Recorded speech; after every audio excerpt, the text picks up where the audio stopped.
I do not own Star Trek, or any of the related characters. Star Trek is a mark owned by Paramount. This story is a work of fanfiction and is for entertainment only. I am not making profit from this story.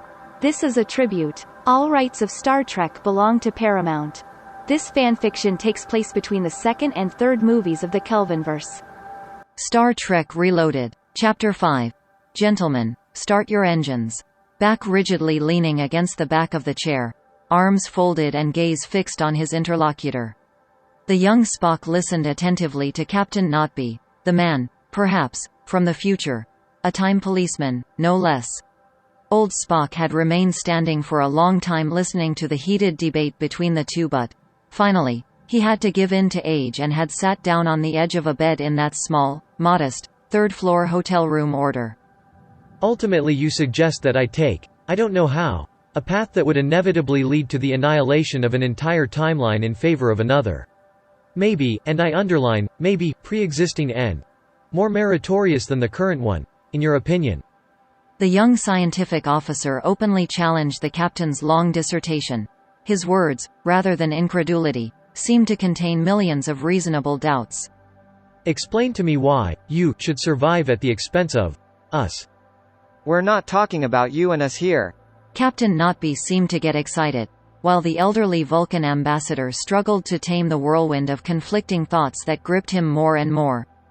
I'm simply saying that temporal accidents exist, and sorry if it seems like a absurd within the absurd, always. We have already corrected dozens of them and, yes, we have always done it with the sole intention of safeguarding the Federation, Captain Kirk. You're Captain Kirk. Yes. Notby raised his voice and nervously moved one hand towards the young Vulcan. Our Captain Kirk, you said well. Kirk, I was saying, has repeatedly gone against every rule of common sense by throwing himself into the unexplored twilight of paradoxes storms to safeguard your present. And your future. Your own, yours. Why should we be the anomaly? Couldn't it be the other way around? At this answer, the captain fell silent and looked the Vulcan straight in the eyes.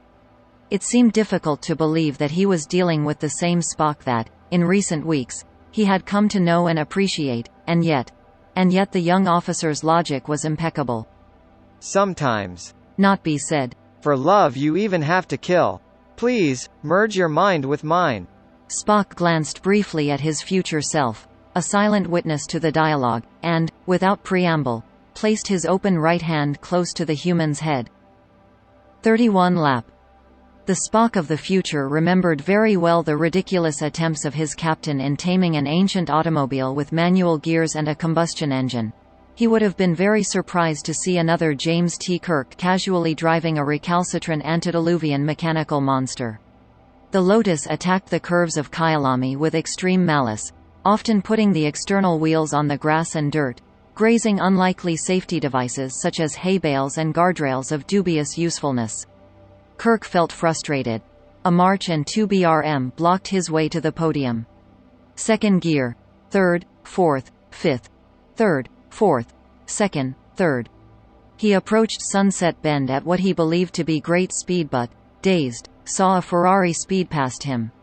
For a fraction of a second he tried to remember who really drove Ferrari in 1972 but, fortunately, he immediately abandoned that idle, useless and dangerous thought in a moment that required maximum concentration. Without giving up, he followed the red car, overtaking it after the curve known as the kink. The race is still long. Spock finally removed his hand from Notby. He had seen unthinkable things, centuries and centuries rushing past him in a few seconds. He was sweating. For a while he couldn't even look at the human. 73 lap.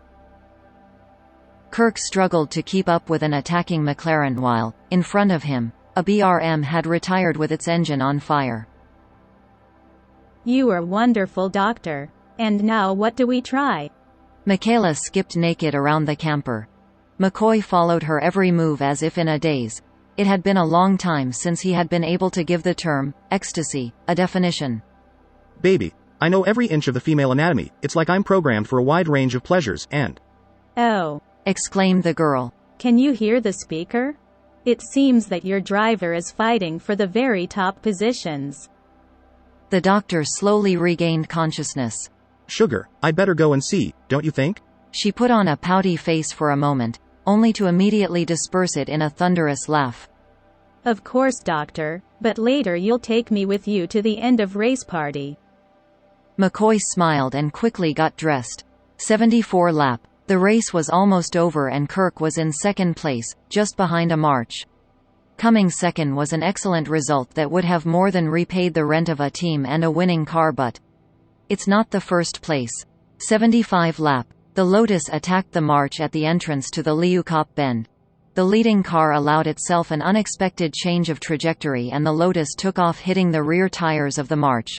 Kirk found himself in the air, an errant bullet towards disaster. He didn't see life pass him by, as some say.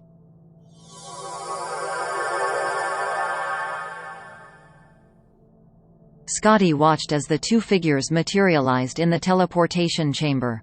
Kirk simply collapsed on the floor while McCoy attempted to passionately kiss the wall. I don't want to know anything, he said. The Enterprise quickly abandoned Kruaxi. You were crazy. McCoy's anger was totally aimed at Kirk. Well, you were about to die. Do you realize how incredible it is that this good Samaritan, he looked at Scotty, unintentionally saved your life? And I was anxiously waiting for you at the box. Every lap for me was like a stab wound, a cyanide capsule, a volley of whips, eh? Well, my scanner showed that you was inside the camper. Was you watching the race on TV? Scott smiled at the doctor, infuriating him even more. Scotty, why did you come looking for us? Spock's order, only an hour ago. The Scottish engineer looked hesitant. Apparently there are important things to talk about, but he refused to elaborate. We ran here at maximum warp. Damn robots with pointy ears, said McCoy. Still making movies. ... Young Spock looked up at the night sky. Despite everything he now knew, despite his strong morals about what was right and what wasn't, he felt uncertain and incapable. His only certainty concerned that ship that was returning home, that ship that, now, was his only home for him. He trembled at the idea of having to talk to Captain Kirk. J.T. Kirk watched the activity on the bridge as the Enterprise, silently, took its place in Orbital Construction Site No. 6, a huge metal skeleton in geostationary orbit around the Earth. Scotty had done well in explaining that the short trip to Kruaxi and back had been justified by the need to adjust who knows which sensors. The fleet, by now accustomed to the vagaries associated with the management of that ship, had not wanted to delve further and had willingly agreed to this short excursion. Hikaru Sulu had been appointed commander pro tempore and the entire journey had taken very little time. Scotty, you really can't tell me why Mr. Spock sent you in such a hurry to retrieve us?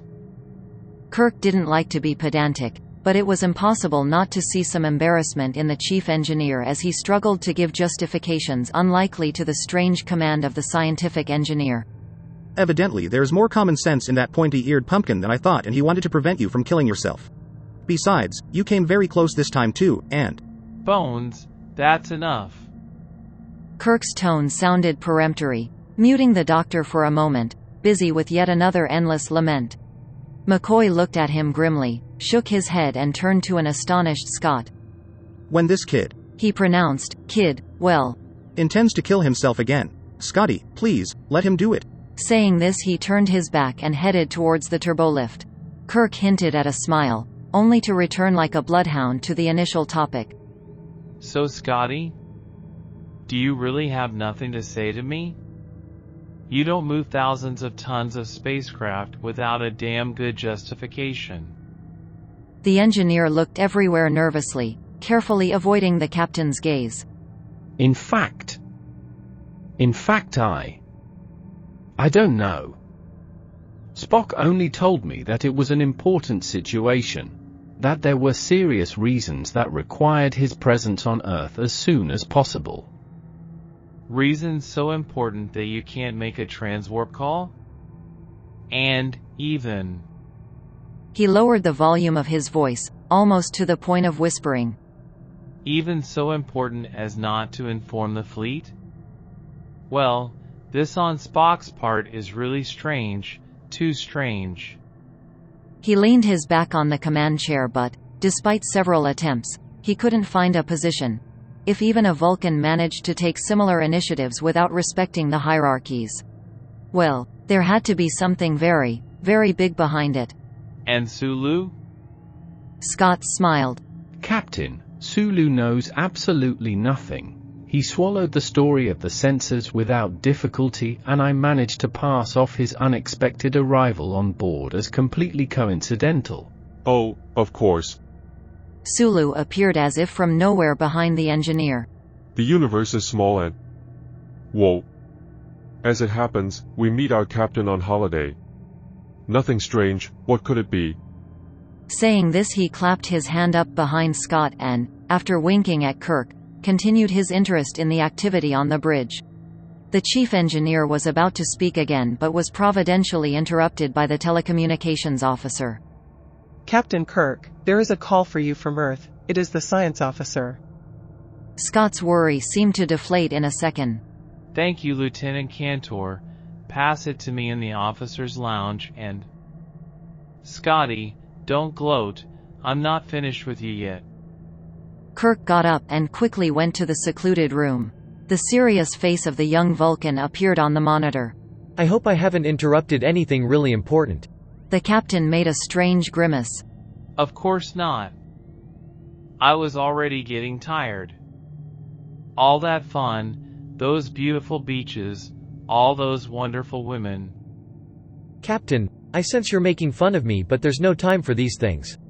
I need you to reach me immediately at the coordinates I just sent to Transporter Room 2. Kirk immediately regained seriousness and looked at his officer carefully.